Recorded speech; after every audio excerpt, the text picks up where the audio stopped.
Hello, everybody, and welcome to another episode of the cEDH cast. My name is Ian, and with me, as always, is my co-host, Braden. Hello. On this week's episode, we are doing another crazy top 10 list, but this time we are covering maybe the best color in competitive EDH. We are talking about the color blue. Yeah. No honorary mentions this week just because the cards are too good. They're just, To be honest, our honorary mentions would probably take up the majority of the episode, because this list could probably be like top 40. Brainstorm. I'll put Ponder. Yeah, Ponder. I'll say Ponder. Yeah. Ponder. Yeah, those cards are busted. That's it, I guess. I don't know. Sweet. They're quite strong. Before we get into our top 10 list today, we are going to shout out a patron, Braden. All right. Our very special patron of the week is Reed Maxim, also known as Fardakuno, I believe.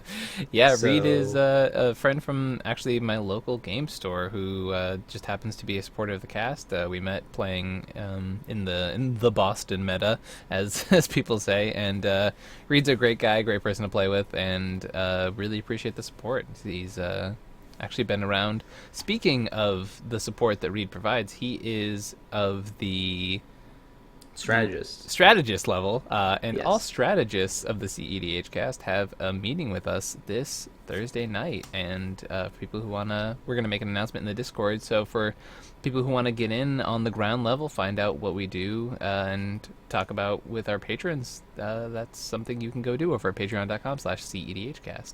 Yeah, I'm going to be, so this is our second time doing it, or third time. This is our third time doing it. Last time I recorded it, but I didn't record my audio. And I talked a lot, so it kind of messed it all up. This time, I will be recording it and not messing it up. So if you become a strategist, let's say like Friday night, I'm going to have a recording of the thing that you can go back and listen to.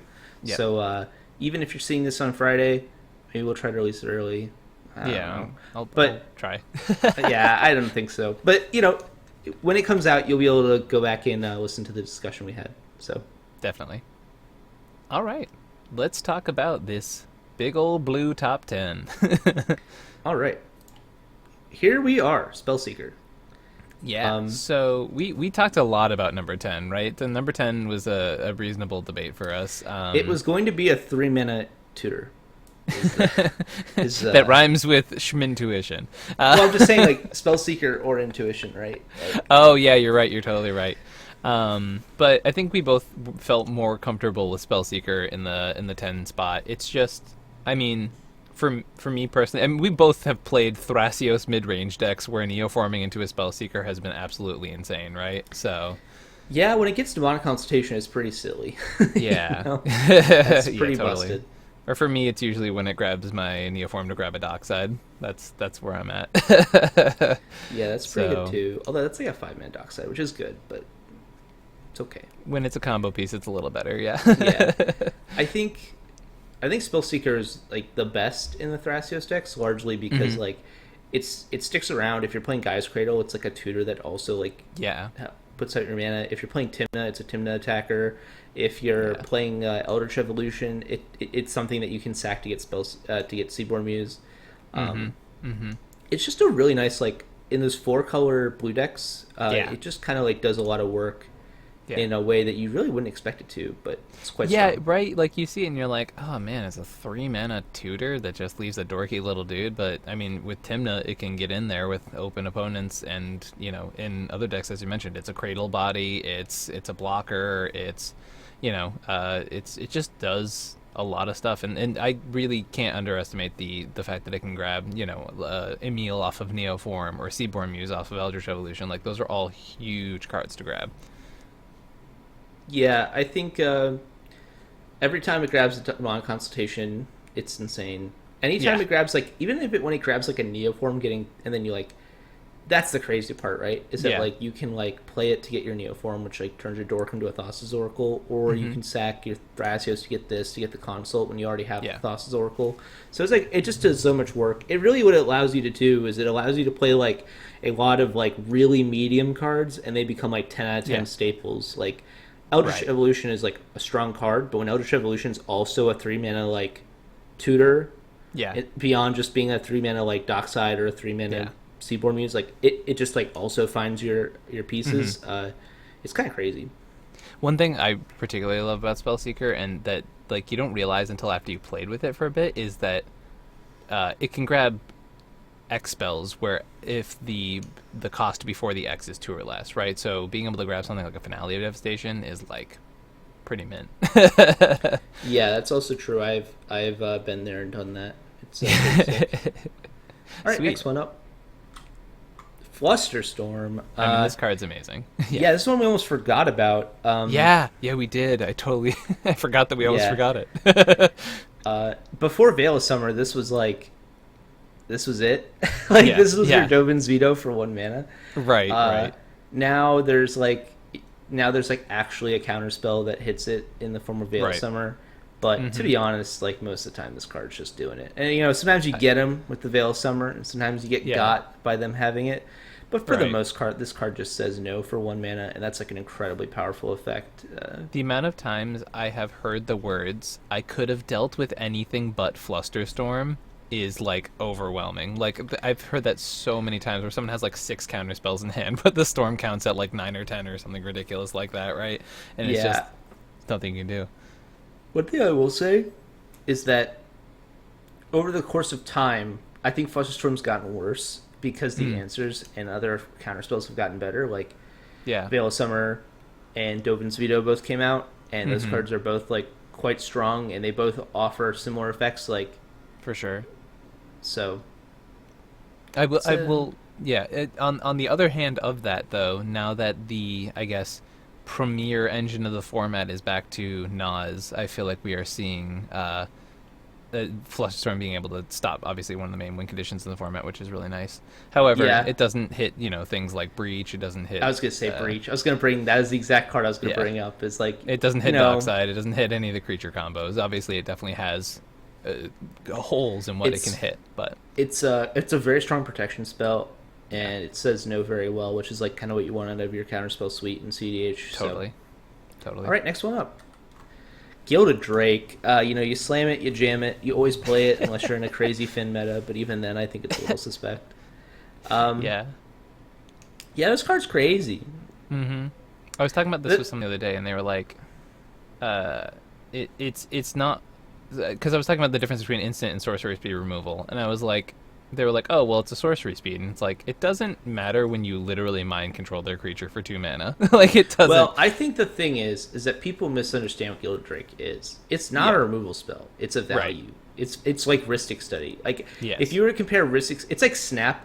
I'd say it's like in a similar category as Snap, where Snap is like a ritual that also is a removal spell, and Gilda Drake is a card advantage engine that's also a removal spell.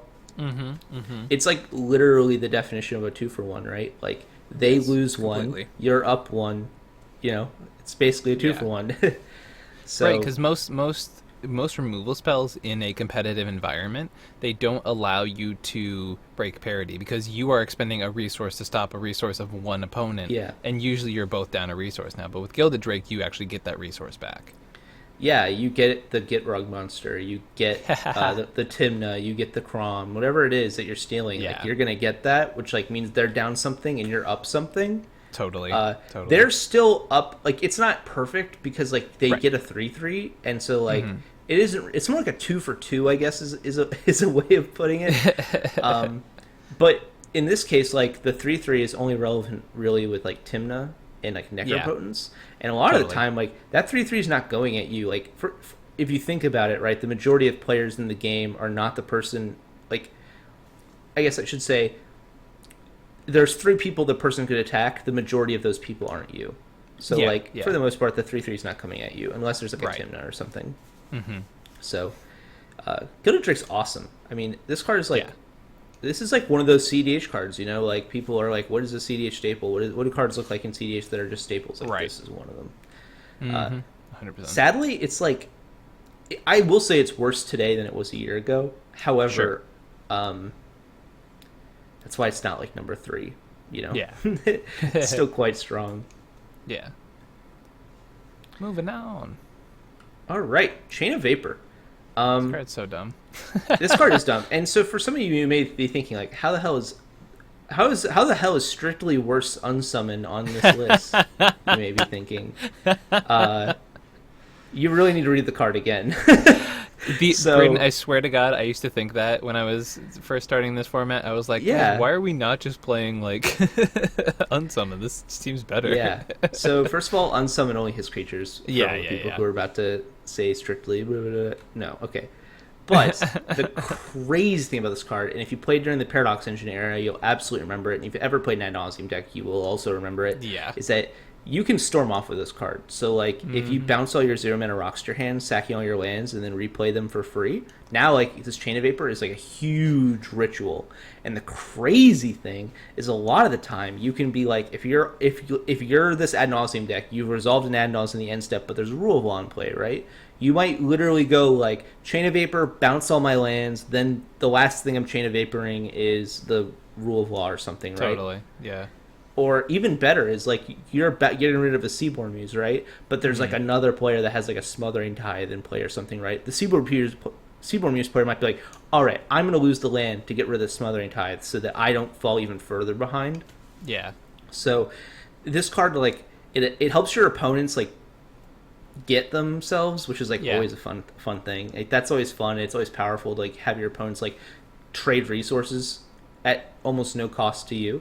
And Chain of Vapor really, really can make them do that. Yeah.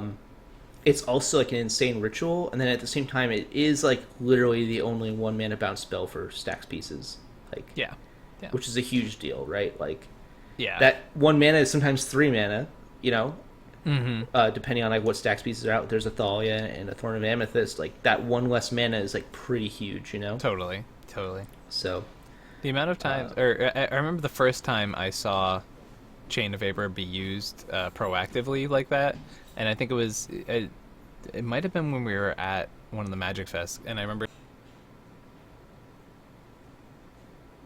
like a mid-range Nas thing, and we were like, oh, whatever, he Nas turn 2, but he doesn't have it, and then he was like, he had 1 blue up, and he Chain of Vapored all his rocks, and we were like, oh, we are dead. We are definitely dead right now. Yeah.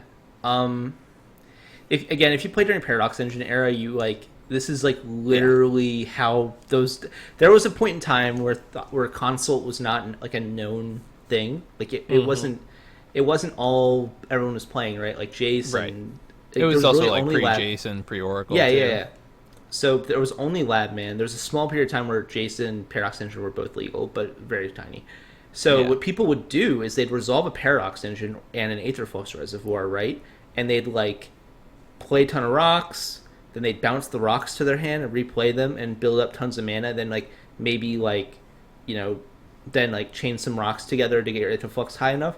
Or maybe you were on Shimmerzer. This is like a play that Shimmerzer made a lot of the time, is like in the end step Necro for a ton, play Shimmermere, play your rocks, bounce your rocks, you know, replay your rocks. Totally. And so this at one point, this card was like, you know, at one point this card was like a defining piece of like Storm decks, and now it's just like one of the most powerful removal spells that also is quite good in Storm decks. It, you know, this card's sick. It's like, it is one of those cards you don't really think about, but it is in every blue deck. Like, it's so good. I mean, sometimes decks that are like on like they're super permanent, dense, like Seaborn Muse and Smothering Tithe and all that, they might not be on it, but usually they are. It's like, it's just so efficient. You kind of have to be. All right, next one up. Heuristic Study. I mean, yeah, you can't talk about Commander without this card, right? Yeah. There was a period of time, I think, pre the meta we have right now, and post Flash, where everyone was going really hard on the grind game. And I was literally calling it the Heuristic Study format at that point, because it was literally whoever would resolve the early study would just take away the game, because everyone was trying to 1-for-1 each other, and then the person with the study was like, all right, but I've been refilling the whole time. You know. Yeah, it's interesting now too, because like before, I feel like people weren't taught to play so aggressively that they'd combo through a Ristic Study, so just be like this awkward stacks piece. But now, like, people just jam it. They're like, oh, 2 Ristic Studies in play. Let me look at my hand. Well, because I remember you when we played that one game with the Brea stream, I tried to do the Bomberman combo through the Ristic Study, and you were like, "This is ridiculous. Nobody does this play." And that's true. I think Bomberman's a little different though. It's like sure, but Bomberman is like literally a spell just to make 1 mana. But yes, I did lose to a Ristic Study the other day by missequencing because I was so afraid of it and I didn't jam into it. And it was like an absolute mistake. I should have jammed into it and I killed myself because I just like, oh, I'll take an extra turn, and I was at 3 life, so I lost to 1 mana crypt and I was super salty. Ristic Study is a good card though. It's a stacks piece, a value engine. It's played perfectly off a dork. Oh, the amount of hands that are just turn 1 study are just fine. Like you do it, right? Like it's dumb. Yeah, that'll do it. I mean, Krypton you don't even need a turn 1 study. Like my favorite one is turn 1 dork, turn 2 dork soul ring, play Ristic Study, hold up protection for it. Oh, that's like a medium green play for sure. Yeah. Well, I mean, in Dawnmaker, I keep the turn 1 dork, turn 2 study almost all the time. Yeah. Yeah. All right, let's go to our next one. Fierce Guardianship. What a piece of art. Love this card. Yeah, this card is pretty absurd. I think this card, if it wasn't for I thought for a period of time that Pact Negation was dead because of this card. Ad Nauseam is just so good that I think you have to play Pact now. But for a while I wasn't even on Pact, which was a lot of fun because I hate that card. I do hate Pact, yeah. But now you have to play it. But yeah, Fierce Guardianship, what a crazy Magic card. Yeah. I mean, as we learned with Force Negation, 3 mana negate is not that bad. Yeah. And being able to play it off a Mana Crypt and an island is... I've been there, I've done it, I was not salty. It's so good. Totally. And then when you play Thrasios, it's just like, oh, 2 mana counterspell. I mean, we already had this conversation with Deflecting Swap, but... Yeah. As we mentioned that last episode of the top 10 list, I've literally been building decks around the fact that Thrasios can play both of these cards, and it's like, it's just so good. It's just so good. It is. Are you this whole cycle? Do you think the new partners are gonna make any color combinations easier to jam Fierce Guardianship and Deflecting Swap? Oh Lord, I hadn't even thought about that. Like, what if there's like a Crom? I don't know. There's gonna be some bad 1 mana partner, and the world's gonna be on fire. Oh, hell well, yeah. Thank you for making me even more stressed about that set. Thanks, Braden. All right, with that bit of anxiety, let's go on to the next one. Yeah. Mystical Tutor. I think people in this format do not respect Mystical Tutor. They have their demonic tutors that are personal tutors, I guess. They had, they got all their tutors. Imperial Seal, you went with. Imperial Seal, sure, yeah, you're right. Personal tutor. They have all their good tutors, and then they look at Mystical Tutor like, yeah, of course I'm going to include it. This card's busted, but like they don't think about how busted it is. This card's insane. In Paco and Halton, it is like a 1-card combo indirectly, which is like kind of insane. Sure. But in other decks too, like, I mean, just being able to tutor up a Ritual or an Ad Nauseam is like super, super, super, super powerful. Yeah. This is one of the cards that allowed the Flash Hulk decks to be so efficient. 1 blue is crazy. I mean, like Vampire Tutor obviously busted. All those other cards are maybe not all of them, but Vampire Tutor is way more busted than Mystical Tutor, right? Right. It's insane. You can get a Mana Crypt off that, and anything else you can get off Mystical Tutor because you'll never tutor for anything else except for Priest, maybe. But I'm just being funny. But in reality, like Mystical Tutor is insane. I mean, it's banned in Legacy. I wouldn't be surprised if it's restricted somewhere, but I just think this card's insane. I mean, like, how often do you just tutor up a Forcible because you have it all? And it's like, I guess I'll have. It's one of those cards where it plays its role so perfectly, you kind of just forget about it. But it's strong. Yeah, it's just very good. I think you're absolutely right. I mean, how often? I mean, I do it all the time. Like, I have it all. I'm just kind of waiting for the game to get to a point where I can hop in and win. And I'm like, I have this pesky Mystical Tutor. What am I going to do? Oh, I'll just get a free counterspell. Yeah. That's insane. So, I pushed pretty hard for Mystical Tutor on this list. Maybe a little biased, but Yeah, I love the card. I'm a little lower on it. As I said, I think it does its thing. It does it well, and that's all you really need from the card. I don't know if I rate it above some of the other cards on here, but I think it is a very powerful effect, and it does it well. So it's hard to really. It is a bread and butter piece of the format, so it's hard to be like it's better or worse than anything, right? It's just it is a staple, and it should be. The format would be. I think the format would be different if this card didn't exist. Like the fact that we have such a high density of like 1-mana tutors. I think Sans Black decks would be a lot worse. Yeah. Yeah. Well, even just black decks would be worse. I mean, they might not be contextually worse. They might be contextually better. Yeah. But like, think about just not having Mystical Tutor in your deck. Like, oh no, it sucks. it just you have to put something else. You'll probably put like a cantrip or something, or maybe a counter spell, and like you lose the ability to just like turn one tutor for an ad nauseum or something. Yeah, yeah.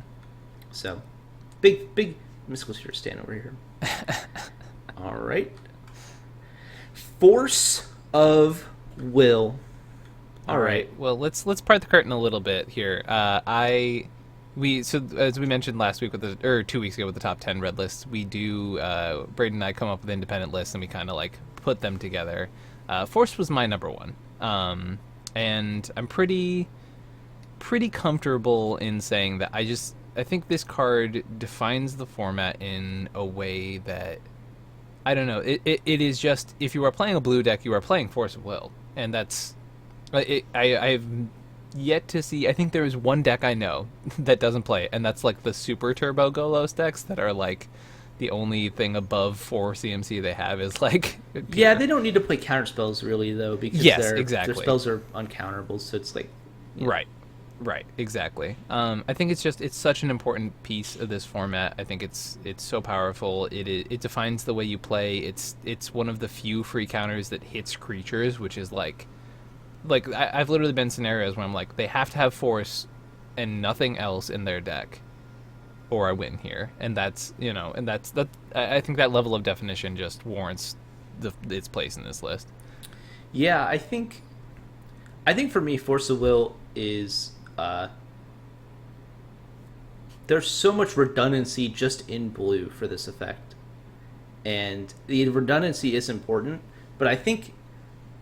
For example, I think like I have a hard time personally picking which is better, Fierce Guardianship or Force of Will. Like in my experience, Fierce Guardianship has probably been better. The fact it's castable so easily, and the fact that it's not card disadvantage is pretty insane in my opinion.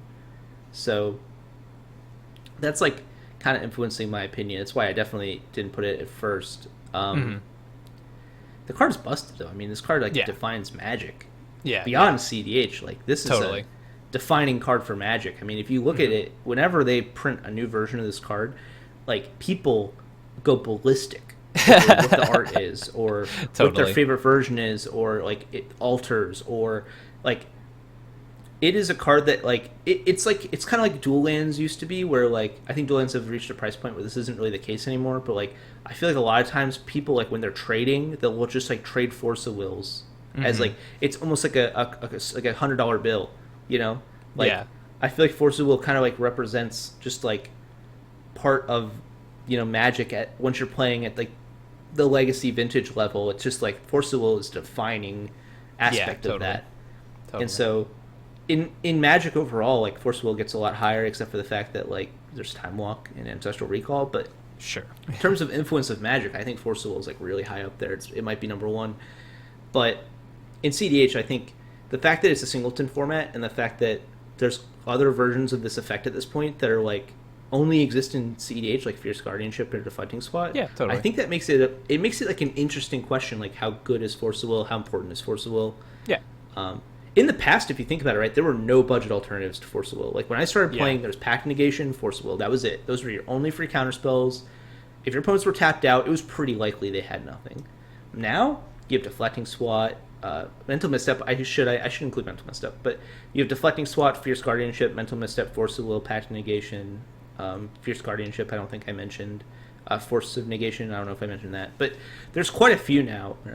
So yeah, there's like, if you're building a list today, like most of your counterspell suite is free at this point, right? Like you might have like Dispel, Fluster Storm, Swan Song, but like you have Force of Negation, Force of Will, Fierce Guardianship, Deflecting Swat, Mental Misstep, Force of Will, or Force of Negation. I don't know if I listed those already, but you have quite a few free counterspells, and so I think if you're having Force of Will on the, what's that? I said definitely, yeah. Oh yeah, if you're including Force of Will in your list, like Force of Will is almost like just a member of that family now, right? It's like maybe it's maybe the best. It's situationally like when you need to counter Seaborn Muse, it counters a Seaborn Muse, right? Yeah, and Fierce Guardianship won't. But if you're in a counterspell battle, which would you rather have? It's always Fierce Guardianship for me. Like that card is insane. In a counter battle, sure, yeah.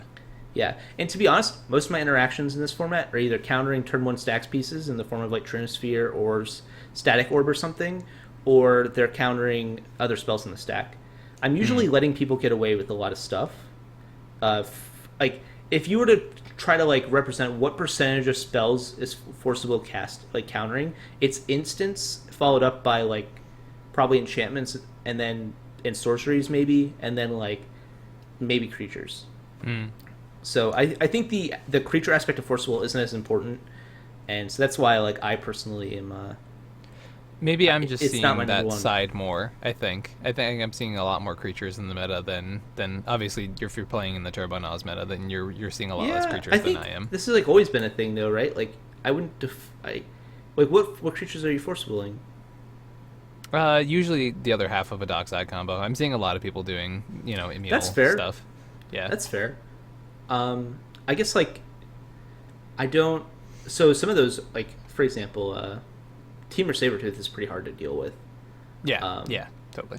But a bounce spell will kind of do the work. But I guess like for me, like I play a lot of bounce spells usually. I just have a preference for them. I like Winds of Rebuke quite a bit. I like Cyclonic Rift. Yeah, I mean they cost mana. That's the only. Oh yeah, for sure. Yeah, that's fair. Yeah.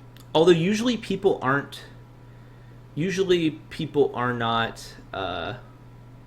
They're not just like hard slamming Emil, right? Like they do have to tutor for it, or they tutor for Dockside. Sure. So you have an option. If you're like, if they get if they have an Emil in play or a Dockside in play, you might be like, hey, I can't counter the Dockside. I guess I'll Force Will his Finale for 4. But yeah, it really depends. So I do think the creature aspect is like incredibly important, and I think it's like one of the interesting things about Deflecting Swat is that there's a lot of creatures that Deflecting Swat actually interacts with very interestingly. For example, like redirecting an Emil Blink to if they're exactly on the amount of mana they need, or even a Dockside. Like those are really interesting and powerful plays that Deflecting Swat can make. It's one of the reasons it's so insanely powerful. It's because it's like Fierce Guardianship, except it hits all the counter spells and it hits a lot of creatures that are impactful in the format. So all right, our second to last card on this list is a very powerful one. It's probably the one you're thinking of, maybe not. Maybe. It is Mystic Remora. This card is pretty darn good. Yeah, turn 1 fish is very tempting. Turn 2 fish is quite good. Turn 3 fish is dirty. I'm a big fan of turn 2 fish. I like the, dump your hand, turn 2 fish, see what happens. It really depends. Like, you know what I'm a big fan? I really like the, like, Mox Diamond into a 2-mana rock into fish. That's, like... Oh, yes. That's insane. Or even better when you go... the best. Turn 1, like, land, Moxen, fish, dork. Oh. Had one of those the other day. I get that play. Yeah, that's usually the game winner right there. Yeah, I mean, like, you even get to play a turn 2 Tymna, or even just hold up a Thrasios in interaction. And it's, like, totally. It's pretty GG's after that. That's, like... really hard to keep up with. You can't really interact. You better have the mental misstep. Yeah. Oh yeah. Yeah. It's this card's bonkers. They play it in casual even. Yeah. Card is way more expensive than it was when I started playing too. I think they were 25 cents when I started, so yeah. That is no longer the case. But no, fish is I mean, it's just one of those cards that like you resolve it for a single mana, and then in the mid to late game, like sometimes it just refills your hand plus some. Like it's insane. Like it's like resolving an ad nauseum at some tables. It's like at some tables, yeah. Yeah. All right. Last but not least, Thassa's Oracle. I mean, Bum-ba-da-bum. this card got flash banned. Yeah, it's tipped it over the edge. This card's kind of dumb. Some people want it banned. I think they're wrong, but it's out there. This card is like hugely format defining. It's so prevalent that I don't play any win cons in my Corvold deck. I just Praetor's Grasp their Thassa's Oracle. If that gives you an idea of how popular this card is. It's quite strong. Yeah, I think Thoracle is just, we this was, I think, both of our number 2, because we had wildly different number 1s. But I think it makes sense that this ended up at the number 1 spot because it just defines our format right now. If you're not winning with console, you are playing around the fact that it exists. You are aware that that's the late game that you have to be ready for. You are, it's such an efficient 2-card combo, and you can play a 4-color commander that just basically doesn't even care about the fact that this exists. It makes some things you don't even think about stronger. Like, I know, for example, I would not be playing Hermit Druid right now if Thassa's Oracle didn't exist, because I have no desire to, Memory's Journey back something to draw with the lab man. I mean, it's just like, ugh, don't need it. That sounds awful. Yeah. It does. It really does. One thing I'll say about this guy is that, like, it's the fact it's an ETB is kind of insane. It does require some work when you get interacted with to, like, try to get it going again. Right. I played a game 2 days ago where I played Oracle, got the console got countered, played Phantasmal Image, copying Oracle. My next console's effect, my Tana Pack got countered. Then I played my Lab Man, and then I finally got there. So it's an interesting card. It's broken. I mean, this card's just busted, right? I mean, it's a 2-mana win the game effect. Like, what are they? Yeah. What were they smoking when they made this card? And it can only be interacted with on the stack, which is, like, super important, right? Like, the fact that the devotion doesn't really matter most of the time. It doesn't matter if it's killed. It's supposed to Jace or Ladman. I will say the one interesting thing about this is it forces consult to be the card that matters, which is actually kind of interesting. And I think it's where in the past you could have bounced a Labman and they'd die, right? Now, if you consult, they have to counter the consult unless they have a Force of Will, and they want to do that because it kind of gives you it makes you use the most resources to win, right? If you're going to get interacted with, but that means that you have there's really no punishment for going for it, Like, you can't get got, because if the consult resolves and you deck yourself, you're still in the game. I should say, if the consult resolves and you deck yourself, the Thassa's Oracle's trigger's still there. Like, you're gonna win. Where if they counter the consult, you're in the game still. Like, you probably scry some amount, put them on the bottom or the top, and set up, like, your future draws and start to rebuild from there. Another reason Chain of Vapor is quite good is you can, like, bounce the Thassa's Oracle, sack a land, bounce a Rest in Peace or something. Yeah. Sorry, I'm in a Rule of Law. Mm-hmm. It's pretty busted. Yeah, totally. Yeah, I think it's hard to argue that it's one of the most powerful cards in our format, and it defines our format pretty extensively. It's not a very interesting card. No. It's kind of sad that this is the best card. I was looking at the list and I was like, is this really the best card? And we're kind of like, it doesn't really do a lot. It's dead most of the time, but it's just so brutally efficient that that's it. Yeah. All right. There we go. That is our top 10. Now we have some stuff to talk about.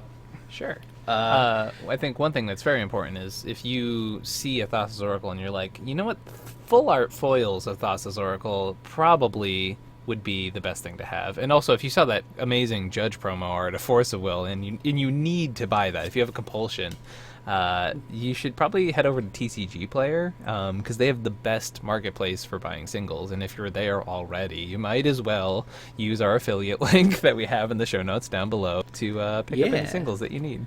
Additionally, we are running weekly giveaways with the Mythic Society, so that's $25 a week we're giving away. It's store credit. You can use it to buy MTGO rentals, which is what I'm probably going to start using my store credit there for.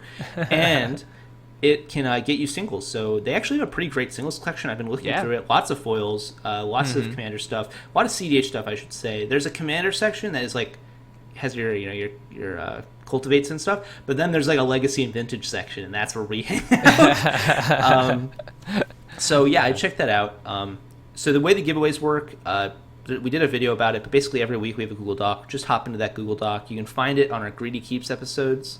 So basically the week that episode comes out up until Friday, you can sign up, and then we do the announcement on the Greedy Keeps that Monday. So make sure to check that out. And thank you again to the Mythic Society for running awesome events on Tuesdays. Totally. At on the Discord, which we will leave a link of in the description.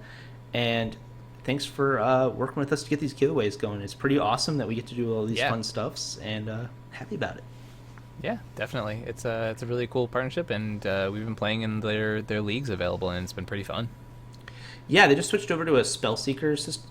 Spell table system. Sorry.